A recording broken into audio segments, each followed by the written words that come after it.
In Aerovironment, the drone maker, posting earnings that missed estimates on Wednesday, sending shares sharply lower, but the stock is still up 30% this year. Our Morgan Brennan joins us for an exclusive interview with CEO Wahid Nawabi. Morgan.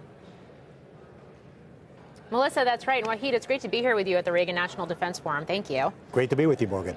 So let's start right there, because you did have earnings this week. It was mixed results. You did maintain your full fiscal year guidance, though. Some of the choppiness we saw in the quarter had to do with Puma sales, which are the reconnaissance drones that you make to Ukraine. That's right. How does that speak to what you are seeing in Ukraine?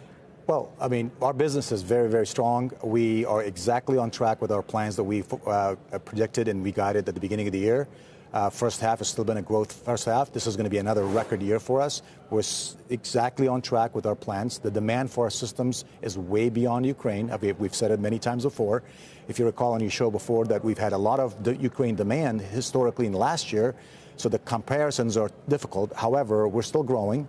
We still have tremendous amount of demand for our systems. The world is not a safer place. Even if the war in Ukraine were to stop tomorrow, we've got demand from not only Ukraine, but the U.S. military has to really revamp and retain a lot more of these systems. And then internationally, we have a very, very strong pipeline of customers, contracts, orders, and even program records. And of course, I mean, Aerovironment, you are very much the poster child of AI and autonomy, drones, these unmanned systems. I am going to ask one more question on this, though, because investors have been debating or speculating about what a Trump administration coming in, changing policy around Ukraine, whether it's funding or actually finding a resolution to that conflict, is going to mean for Aerovironment.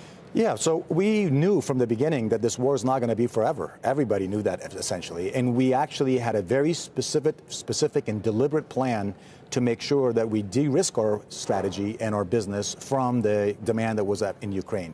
Regardless of that, if the war were to stop tomorrow, the world is not a safer place. We've worked with both parties and all administrations in the past.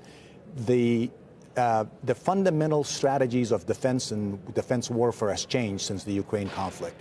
Drones, loitering munitions, and things that we lead the industry is going to become a much bigger part of the fabric of the defense in general. And all of our allies around the world, including the United States, has to really ramp up in terms of their capability and volume at much more affordable costs, which we are basically the poster child of.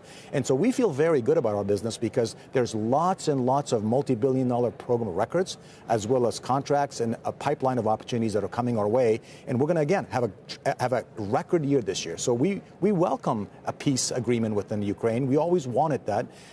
But the demand for our systems have fundamentally shifted. There's been an inflection point in the defense industry with the things that we've provided to Ukraine and we continue to provide to the United States military.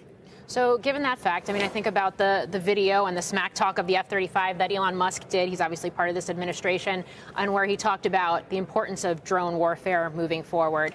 How quickly can you produce what's needed, and what doesn't exist that is being developed that is going to be needed? So we have a ton of exciting technologies and innovations in our business. That's why we invest really a lot in R&D, because we see the opportunities. What U.S. military has to do, and all our allies, they all know this, the fundamental strategy in defense has changed. The wars and conflicts in the future, which there are lots of them going on even beyond Ukraine today, and we have lots of bad actors around the world, which we currently are in major threat to the United States and our allies.